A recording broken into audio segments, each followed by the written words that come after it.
الحمد لله رب العالمين والصلاة والسلام على رسوله الكريم أما بعد. கண்ணியத்திற்குரிய சகோதர சகோதரிகளே, இது இஸ்லாமிய வரலாறு வகுப்பு. சென்ற வகுப்புகளில் நாம் சில தூதர்களை பற்றி அவருடைய வாழ்க்கை தொடர்பான சில தகவல்களை பார்த்திருக்கிறோம். இன்றைய இந்த வகுப்பில் நாம் இன்ஷா அல்லாஹ் குர்ஆனில் வரலாறு சொல்லப்பட்ட சில நபிமார்கள் குறித்து ஒரு தகவலை இன்ஷா அல்லாஹ் தெரிந்து கொள்வோம். நூஹ் அலைஹிஸ்ஸலாம், இப்ராஹிம் அலைஹிஸ்ஸலாம், மூசா அலைஹிஸ்ஸலாம், ஈசா அலைஹிஸ்ஸலாம் மற்றும் முஹம்மது ஸல்லல்லாஹு அலைஹி வஸல்லம் இவர்கள் குறித்து பல தகவல்கள் குர்ஆனில் சொல்லப்பட்டுள்ளது. நபிகள் நாயகம் ஸல்லல்லாஹு அலைஹி வஸல்லம் அவர்களை குறித்து நாம் சொன்னோம், விளக்கமான வரலாறு, ரசூலுடைய வரலாறு பாதுகாக்கப்பட்டுள்ளது. இந்த நபிமார்கள் போக குர்ஆனில் சில நபிமார்கள் இருக்கிறார்கள், அவர்களுடைய பெயரை மாத்திரம்தான் அல்லாஹ் குர்ஆன் சொல்லியிருப்பான். புகழ்ந்து அவர்களை குறித்து பெயரை மட்டுமே சொல்லி பேசியிருப்பான். இந்த நபிமார்களுக்கு மத்தியில் இன்னும் சில நபிமார்கள் இருக்கிறார்கள், அவர்கள் குறித்து பெரிய அளவில் வரலாறு நமக்கு தெரியாவிட்டாலும் சில தகவல்கள் குர்ஆனில் அவர்களை குறித்து வந்திருக்கும். அப்படிப்பட்ட ஒரு நபி என்று சொன்னால் உதாரணத்திற்கு யூனுஸ் அலைஹிஸ்ஸலாம். யூனுஸ் அலைஹிஸ்ஸலாம் இவர்கள் ஒரு ரசூல். இணை வைக்கக்கூடிய மக்களிடம் சென்று ஓரிரை கொள்கை நோக்கி அவர்களை அழைப்பது என்கிற பணியை செய்யக்கூடிய ஒரு ரசூலாக இருந்தவர் யூனுஸ் அலைஹிஸ்ஸலாம். அவர்களை குறித்து முக்கியமான ஒரு தகவல் என்னவென்றால், அவர்கள் தன்னுடைய சமூகத்துக்கு மத்தியில் அழைப்பு பணி செய்கிறார், அழைக்கிறார். ஆனால் அந்த சமூக மக்கள் அவர் சொல்வதை கேட்கும் பாடில்லை, மறுத்தார்கள், தொடர்ந்து மறுத்தார்கள். ஒரு கட்டத்தில் கோபம் அடைந்த யூனுஸ் அலைஹிஸ்ஸலாம் அவர்கள் சொன்னார்கள், என்னதான் சொன்னாலும் நீங்கள் புரிந்து கொள்ள மறுக்கிறீர்கள், அல்லாஹ்வுடைய அஸாப், அல்லாஹ்வுடைய வேதனை உங்களுக்கு நிச்சயமாக வரும் என்று சொல்லி சமூகத்தின் மீது, தன்னுடைய சமூகத்தார் மீது கோபப்பட்டு ஊரை விட்டு வெளியேறிவிட்டார். ஆனால் அல்லாஹ்வுடைய சட்டம் என்ன? ஒரு தூதர் ஒரு ஊருக்கு தூதராக அவர் அனுப்பப்பட்டால் அல்லாஹ்வுடைய அனுமதி இல்லாமல் அந்த ஊரை விட்டு அவர் போகக்கூடாது. அங்குதான் அந்த பணிகளை செய்ய வேண்டும், அல்லாஹ்வுடைய அனுமதி வரும் வரை. ஆனால் அல்லாஹ்வுடைய அனுமதி வருவதற்கு முன்பாகவே சற்று அவசரப்பட்டு கோபமாக எச்சரிக்கை செய்து அங்கிருந்து சென்று விட்டார். சென்ற பிறகு என்ன நடந்தது? இங்கு சமூகத்திலே அந்த சமூக மக்கள் பயந்து விட்டார்கள். குறிப்பாக அஸாப் வருவது போல் சில அறிகுறிகள் வந்தன. அதை பார்த்த பிறகு உடனே திரிந்து விட்டார்கள். யூனுஸ் அலைஹிஸ்ஸலாம் சொன்னது உண்மைதான், இந்த தருணத்தில் கூட நாம் சத்தியத்தை நோக்கி வரவில்லை என்று சொன்னால் அல்லாஹ் நிச்சயமாக நம்மை நாசமாக்கி விடுவான் என்று பயந்து ஆண்கள் பெண்கள் எல்லோரும் கதறி அழுது அல்லாஹ்விடத்தில் பாவ மன்னிப்பு தேடினார்கள். அல்லாஹ் அவர்களை மன்னித்து விட்டார், ஒரு சான்ஸ் கொடுத்து விட்டார். அல்லாஹ் அவர்களை அழிக்கவில்லை. இன்னொரு பக்கம் யூனுஸ் அலைஹிஸ்ஸலாம் ஊரை விட்டு கோபமாக சென்றார்களே, சென்று அவர் என்ன செய்தார்கள்? கடல் பயணம் செய்து இன்னொரு ஊருக்கு போகலாம் என்று கடலில் பயணிக்கும் பொழுது கடலில் இந்த கப்பல் தள்ளாடுகிறது. அப்போது வெயிட் அதிகமாக இருக்கும், யாராவது இறங்கி ஆக வேண்டும் என்கிற ஒரு கட்டத்துக்கு வரும் பொழுது என்ன செய்தார்கள்? ஃபஸாஹம ஃபகான மினல் முத்ஹதீன், சீட்டு எழுதி போட்டார்கள். யாருடைய பெயர் வருமோ அவர் கீழே குதித்தாக வேண்டும் தண்ணீரில், வேறு வழி இல்லை என்று. பார்த்தால் யூனுஸ் அலைஹிஸ்ஸலாமுடைய பெயர் வந்தது. ஆக அவர்கள் கடலில் குதித்தார்கள் அல்லது கடலில் போடப்பட்டார்கள். கடலில் அவர்கள் போன பிறகு பெரிய திமிங்கலம், பெரிய ஒரு மீன் அவர்களை விழுங்கிவிட்டது. மீனின் வயிற்றில் போன பிறகு அவர்கள் மரணிக்கவில்லை, உயிரோடு இருந்தார்கள். இது அல்லாஹ்வுடைய அத்தாட்சி, அல்லாஹ்வுடைய மிகப்பெரிய அத்தாட்சி. அவர்கள் உயிரோடு இருந்தார்கள். மீனின் வயிற்றில் இருந்து கொண்டவர்கள் பாவ மன்னிப்பு தேடும் விதத்திலே சொன்னார்கள், லா இலாஹ இல்லா அன்த சுப்ஹானக் இன்னி குன்து மினல் ஸாலிமீன். ஏலா, நீ பரிசுத்தமானவன், நீ தவறு செய்ய மாட்டாய், ஆனால் நான் ஒரு மனிதன். ரசூலாக இருந்தாலும் தூதராக இருந்தாலும் மனிதன் என்கிற அடிப்படையில் இப்படிப்பட்ட சில மிஸ்டேக்ஸ், தவறுகள் நிச்சயமாக நடக்கும். ஆக அவர் தன்னுடைய சுய லாபத்துக்காக எல்லாம் ஊரை விட்டு போகவில்லை. சமூகத்தை எடுத்து சொன்னார்கள், கேட்கவில்லை. கோபப்பட்டு என்ன செய்தார்கள்? அல்லாஹ்வுடைய அஸாப் வரும் என்று சொல்லி அவசரப்பட்டு சென்று விட்டார்கள். அது ஒரு மிஸ்டேக் என்பதாக நாம் எடுத்துக்கொண்டாலும் மனிதன் தவறு இழைப்பவன், ஆனால் அல்லாஹ் தவறே செய்யாத பரிசுத்தமானவன். சுப்ஹானக் லா இலாஹ இல்லா அன்த், அல்லாஹ் உன்னை தவிர வணக்கத்திற்குரியவன் யாரும் இல்லை. சுப்ஹானக், நீ பரிசுத்தமானவன். இன்னி குன்து மினல் ஸாலிமீன், நான் தான் தவறு செய்து அநியாயம் செய்பவனாக இருந்து விட்டேன், மன்னித்து விடு. இவர்கள் இந்த திக்ர் செய்யும் பொழுது அல்லாஹ் அவர்களை மன்னித்தான். மீனின் வயிற்றில் இருந்து பலவீனம் எத்தனை நாட்கள் இருந்தார்களா அல்லாஹ் நன்கறிந்தவன். சாப்பிடாமல் கொள்ளாமல் ஒரு நாட்கள் இருந்த காரணத்தினால் பலவீனம் அடைந்த நிலையில் இருந்தார்கள். மீன் வந்து அவர்களை கடல் ஓரத்தில் வெளியே தூக்கி போட்டது. அல்லாஹ் அவர்களுக்கு சாப்பிட ஏற்பாடு செய்தான். அவர்கள் தெம்பு வந்த பிறகு புறப்பட்டார்கள். மீண்டும் அந்த ஊருக்கு சென்றார்கள். 1,00,000 பேர் அங்கு இருந்திருக்கலாம். அத்தகைய மக்களை மீண்டும் அல்லாஹ்வின் பால் அழைப்பது, அவர்கள் மத்தியில் அழைப்பு பணி செய்வது என்கிற தன்னுடைய பணிகளை அவர்கள் மீண்டும் தொடங்கினார்கள் என்பதாக அல்லாஹ் குர்ஆனிலே சொல்கிறான். அன்பானவர்களே, யூனுஸ் அலைஹிஸ்ஸலாம் குறித்து இது மிக முக்கியமான தகவல் குர்ஆனில் வருவது. இந்த வரலாறு நமக்கு தரக்கூடிய மிகப்பெரிய பாடம் தான். அல்லாஹ் சுப்ஹானஹு வ தஆலா நாம் செய்யக்கூடிய தவறுகளின் காரணமாக நம்முடைய வாழ்க்கையில் சில துன்பங்களை கொண்டு வருவான். ஆனால் நாம் பாவ மன்னிப்பு தேடினால் உடனே அல்லாஹ் அந்த துன்பத்தை நீக்கியும் விடுவான். நாம் செய்யக்கூடிய பாவங்கள் காரணமாக நம்முடைய வாழ்க்கையில் துன்பங்கள் வரலாம். ஆனால் பாவ மன்னிப்பு தேடினால் அந்த துன்பங்கள் அகற்றப்படும், நீக்கப்படும். وَذَنُّونِ إِذْ ذَهَبَ مُغَاضِبًا فَظَنَّ أَن لَّن نَّقْدِرَ عَلَيْهِ فَنَادَى فِي الظُّلُمَاتِ أَن لَّا إِلَٰهَ إِلَّا أَنتَ سُبْحَانَكَ إِنِّي كُنتُ مِنَ الظَّالِمِينَ. அவர்கள் மீனை வைத்து இந்த துஆவை சொன்னார்கள் என்று சொல்லி பிறகு அல்லாஹ் சுப்ஹானஹு வ தஆலா அவர்களை காப்பாற்றினான். وَكَذَلِكَ نُنْجِي الْمُؤْمِنِينَ. அல்லாஹ் சொல்கிறான், இதே போல் நாங்கள் முஃமினீன்களை காப்பாற்றுவோம். இதே சட்டம் தான். பாவ மன்னிப்பு தேடினால் அல்லாஹ் நம்மையும் காப்பாற்றுவான். இது யூனுஸ் அலைஹிஸ்ஸலாம் தொடர்பாக ஒரு சுருக்கமான வரலாறு. அதே போல் அன்பானவர்களே, குர்ஆனில் சொல்லப்பட்ட இன்னொரு முக்கியமான வரலாறு, ஒரு நபியுடைய வரலாறு தான் சுலைமான் அலைஹிஸ்ஸலாத்து வஸ்ஸலாம். சுலைமான் அலைஹிஸ்ஸலாம் தாவூத் அலைஹிஸ்ஸலாமுடைய மகன். ஆங்கிலத்தில் நினைச்சுவார்கள் சாலமன், டேவிட் என்று சொல்வார்கள். தாவூத் உடைய மகன் சுலைமான் அலைஹிஸ்ஸலாம். அவர்கள் அரசராக இருந்தவர். அவர் அல்லாஹ்விடத்தில் துஆ செய்தார்கள், ரப்பி ஃபில்லி வஹப்லி முல்கன் லா யன்பகி லி அஹதின் மின் பஅதி இன்னக அன்தல் வஹ்ஹாப். இறைவா, என்னை மன்னித்து எனக்கு பிறகு யாருக்கும் கிடைக்காத வகையில் ஒரு ஆட்சி அதிகாரத்தை தா, நீ நிச்சயமாக கொடுக்கக்கூடிய சக்தி உள்ளவன் என்று துஆ செய்தார்கள். அல்லாஹ் அவர்களுக்கு எப்படிப்பட்ட ஒரு ஆட்சியை கொடுத்தான் என்று சொன்னால், சுலைமான் அலைஹிஸ்ஸலாமுக்கு மனிதர்கள் மீது ஆட்சி, கண்ணுக்கு தெரியாத படைப்பாகிய ஜின்கள் மீது கூட ஆட்சி. அந்த ஜின்கள் கூட அவர்கள் சொல் பேச்சை கேட்டு வேலை செய்யும். வந்து ஜின்கள், பறவைகள் மீது ஆட்சி, மிருகங்கள் மீது ஆட்சி, மேலே போகக்கூடிய மேகங்கள் மீது கூட ஆட்சி, அடிக்கும் காற்று மீது ஆட்சி. எந்த திசையில் சொல்வார்களோ அந்த திசையில் அது மாறி போகும். அந்த அளவுக்கு அல்லாஹ் சுப்ஹானஹு வ தஆலா அவர்களுக்கு ஆட்சி அதிகாரத்தை கொடுத்ததாக அல்லாஹ்வே குர்ஆனிலே பதிவு செய்கிறான்.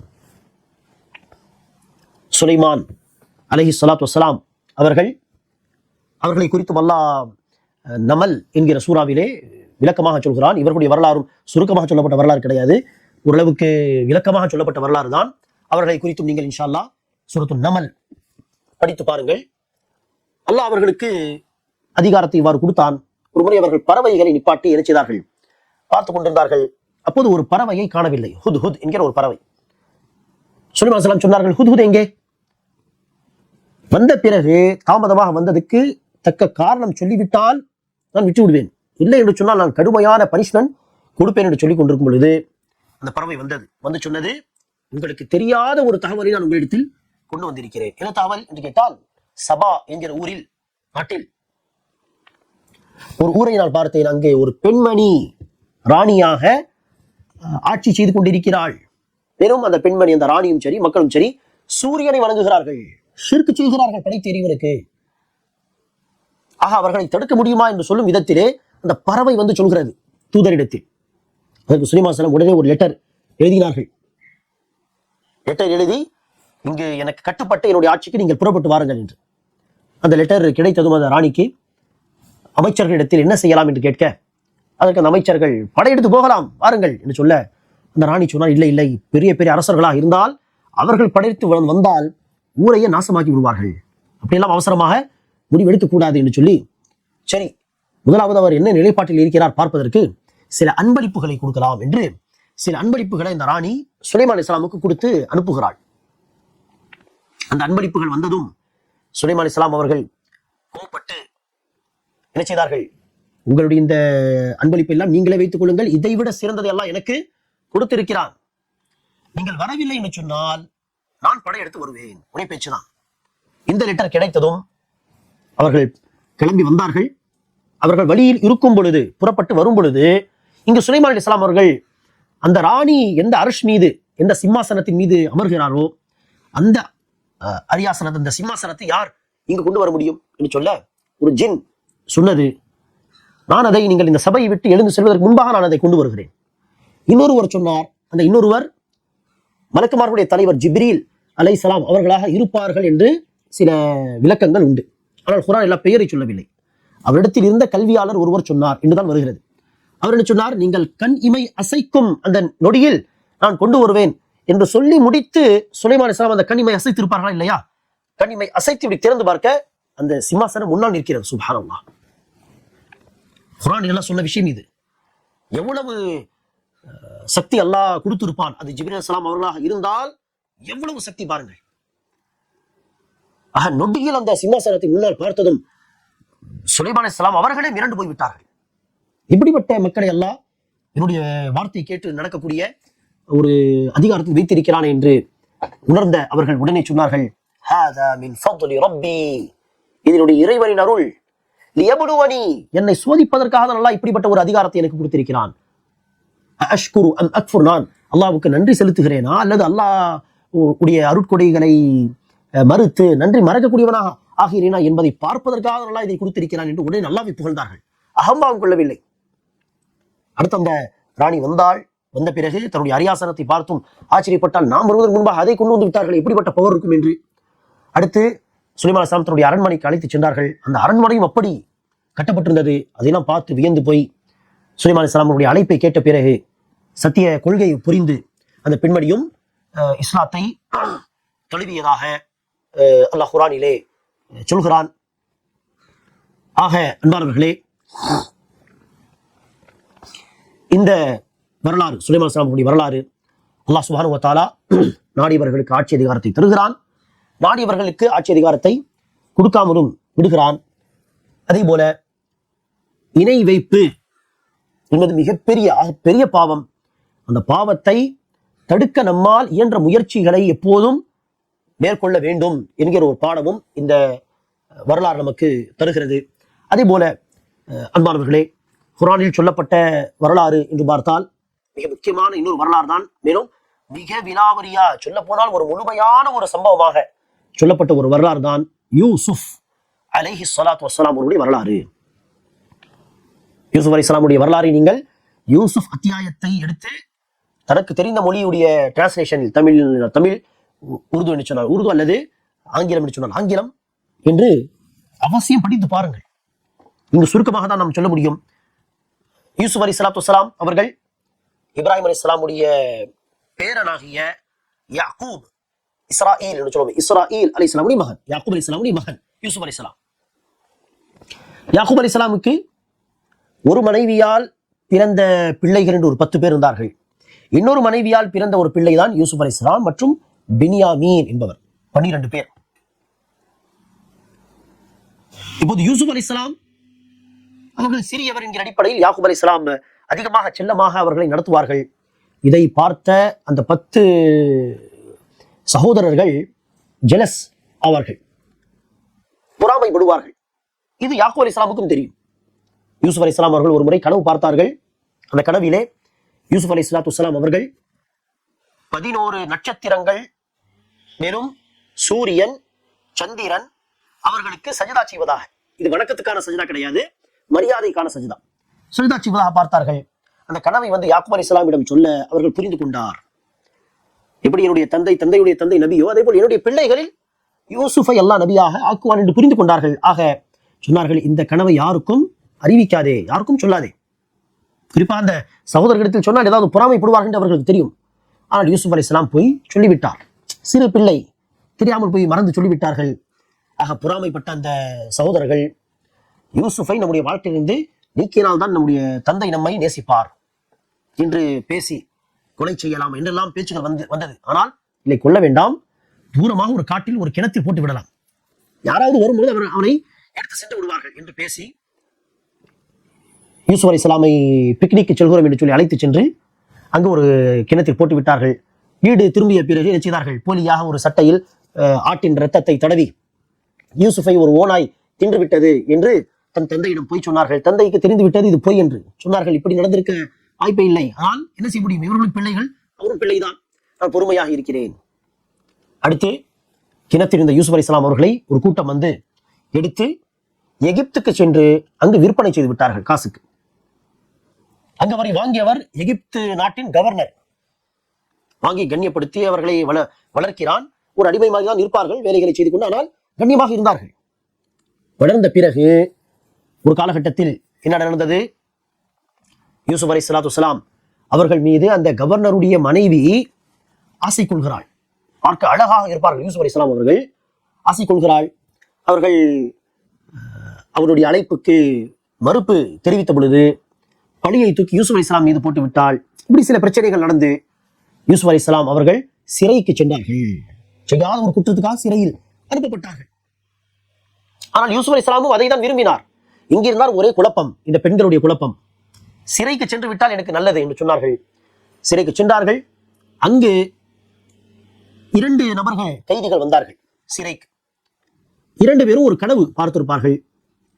ஒருவர் கனவு பார்த்திருப்பார், தன்னுடைய தலையில் ரொட்டி வைத்திருக்கிறார், அதை சில பறவைகள் கொத்தி சாப்பிடுகிறது.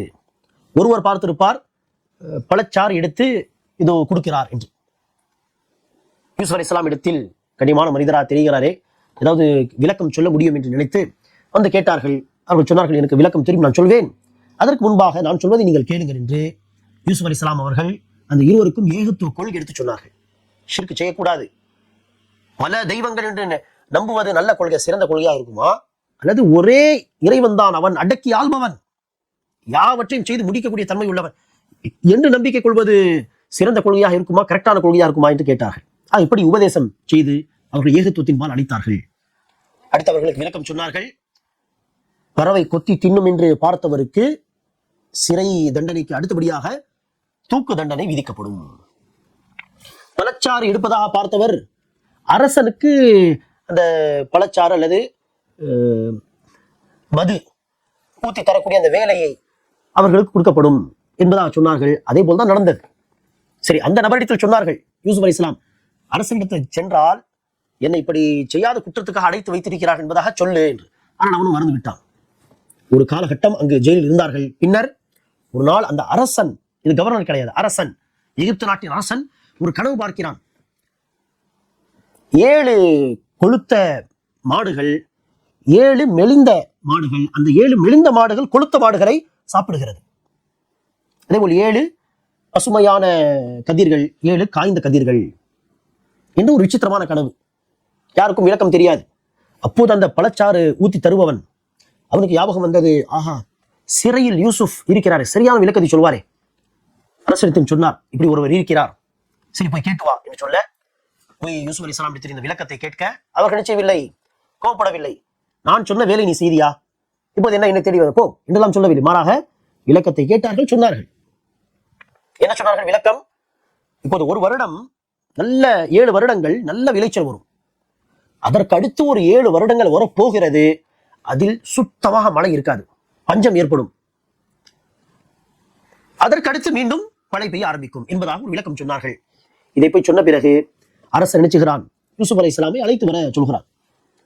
யூசுப் அலைஹிஸ்ஸலாம் சொன்னார்கள், உடனே வர முடியாது, என்னுடைய வழக்கில் விசாரிக்க சொல்லுங்கள், யார் மீது தப்பு, யார் குற்றம் செய்ய முயற்சித்தார்கள் என்று விசாரிக்க சொல்லுங்கள், அடுத்துதான் நான் வெளியே வருவேன். அந்த பாவத்தை சுமந்த, அதாவது அந்த குற்றத்தை ஒப்புக்கொள்ளும் நிலையில் வெளியே வர முடியாது, நிரபராதி என்று அறிவிக்கப்பட்ட பிறகுதான் வெளியே வர முடியும் என்று சொன்ன பிறகு சேர்ந்து விசாரிக்கப்பட்டது. அந்த பெண்கள், அந்த கவர்னருடைய வைஃப் உள்பட மற்ற பெண்களும் ஒப்புக்கொண்டார்கள், நாங்கள் தான் யூசுப் மீது ஆசை கொண்டோம், ஆனால் அவர்தான் மறுத்தார் என்று சொன்னார்கள். அடுத்து அவர்கள் வெளியே வந்தார்கள். வந்த பிறகு தீர்வும் சொன்னார்கள். 7 வருடங்கள் விளைச்சல் வருமே, அதில் தேவையான அளவுக்கு மட்டுமே நாம் தானியங்களை எடுத்துக்கொண்டு சாப்பிடுவதற்கு முடிந்தவரை அதிகமான தானியங்களை கதிர்களை விட்டு எடுக்காமல் அந்த கதிரோடு சேர்த்து அப்படியே ஸ்டாக் செய்து வைக்க வேண்டும். அடுத்து வரக்கூடிய 7 வருடங்களில் அதை நாம் எடுத்து பயன்படுத்தலாம் என்று சொல்லி அதை பாதுகாத்து ஸ்டாக் செய்து வைப்பதற்கான ஏற்பாடுகளையும் செய்தார்கள். அதுக்கு பொறுப்புதாரியாக யூசுப் அலைஹிஸ்ஸலாம் அவர்கள் ஃபினான்ஸ் மினிஸ்டர் மாதிரி நியமிக்கப்பட்டார்கள். அதே போல் நடந்தது. 7 வருடங்கள் நல்ல விளைச்சல், அடுத்த 7 வருடங்கள் சரியான பஞ்சம். அப்போது ஸ்டாக் செய்து வைத்த தானியங்களை எடுத்துதான் அந்த ஊர் மக்கள் மாத்திரமல்ல, சுற்றியுள்ள பல ஊர்களுக்கு டிஸ்ட்ரிபியூட் செய்தார்கள். அப்போதுதான் யாக்கூப் அலைஹிஸ்ஸலாம் அவருடைய பிள்ளைகள் தேவையான தானியங்களை வாங்குவதற்காக ஊர் விட்டு எகிப்துக்கு வருகிறார்கள். வந்தவர்கள் 10 பேர் நின்றதும் யூசுப் அலைஹிஸ்ஸலாம் தெரிந்து விட்டது, இவர்கள் என்னுடைய சகோதரர்கள். ஆக யூசுப் அலைஹிஸ்ஸலாத்து வஸ்ஸலாம் அவர்கள் என்ன செய்தார்? அவர்களை பார்த்ததும் கண்டுபிடித்து விட்டார், இவர்தான் என்னுடைய சகோதரர்கள் என்று. ஆனால் வெளிப்படுத்தவில்லை. சரி, அவர்களுக்கு கொடுக்க வேண்டிய உணவுப் பொருள் எல்லாம் கொடுத்து அதுக்கு பகரமாக ஏதாவது வாங்குவார்கள். வாங்கிய பொருளையும் அவருடைய மூட்டையில் வைத்து கட்டிவிட்டு கேட்டார்கள், உங்களுக்கு வேறு யாராவது சகோதரர்கள் இருக்கிறார்களா, இல்லை 10 பேர் தானா? இல்லை இல்லை, ஒரு சகோதரன் இருக்கிறான், வீட்டில் இருக்கிறான், பென்யாமீன் சொன்னார்கள். அடுத்த முறை வரும் பொழுது பென்யாமீனும் நீங்கள் அழைத்து வந்தால்தான் உங்களுக்கு ரேஷன், இல்லை என்றால் இல்லை. சரி என்று போனார்கள். போய் யாக்கூப் அலைஹிஸ்ஸலாமிடத்தில் சொன்னார்கள் நடந்ததை. யாக்கூப் அலைஹிஸ்ஸலாம் மறுத்தார்கள், இல்லை, அடுத்த முறை நான் பென்யாமீனை எல்லாம் அனுப்ப முடியாது. ஏற்கனவே யூசுப் விஷயத்தில் நான் உங்களை நம்பினேன், ஆனால் நீங்கள் நம்பிக்கை துரோகம் செய்து விட்டீர்கள், இப்போது நான் நம்ப மாட்டேன். மூட்டைகளை திறந்தார்கள், பார்த்தால் தானியங்கள் மட்டும் கொடுத்த பொருளும் உண்டு. சொன்னால் பாருங்கள் எவ்வளவு நல்ல அரசன். அவர் அழைக்கும் பொழுது அவர் பென்யாமீனை நாம் அழைத்து போக வேண்டும் என்று சொல்ல, சரி அல்லாஹ் மீது தவக்குள் வைத்து நான் அனுப்புகிறேன் என்று சொல்லி அடுத்த ட்ரிப்பிலே அடுத்த முறை பென்யாமீன் அவர்களை அனுப்பி வைத்தார்கள். அங்கு போன பிறகு யூசுப் அலைஹிஸ்ஸலாம் பென்யாமீனை தனியாக அழைத்து தன் உண்மையை சொன்னார்கள்.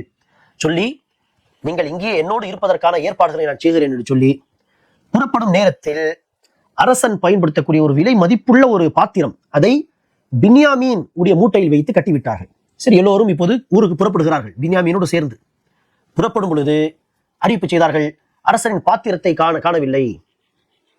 அந்த மக்கள் சொன்னார்கள், நாங்கள் திருடுபவர்கள் அல்ல, நாங்கள் திருடர்கள் கிடையாது, நாம் கண்ணியமான ஒரு ஃபேமிலியை சேர்ந்தவர்கள், இல்லை, தேடி பார்க்க வேண்டும் என்று சொல்லி பிறருடைய மூட்டைகளிலிருந்து ஆரம்பித்து லாஸ்டாக பென்யாமீன் உடைய மூட்டை திறக்க அதில் அது இருந்தது.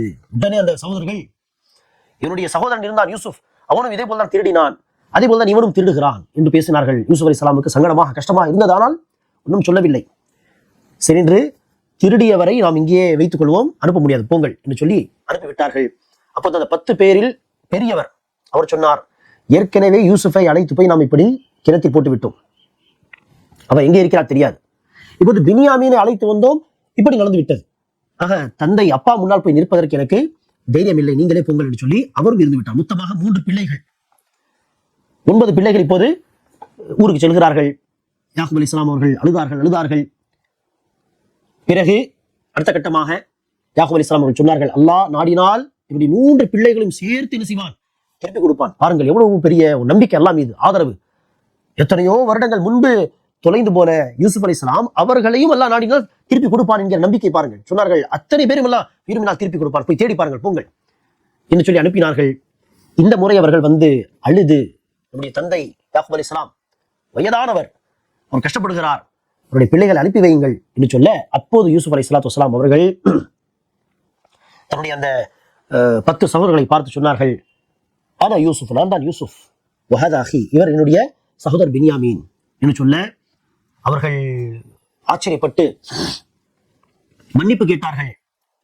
நாம் உங்களுக்கு பெரிய அநியாயம் செய்து விட்டோம், ஆனால் நம்மை விட அல்லாஹ் உங்களை தான் சிறப்பாக வைத்திருக்கிறான்.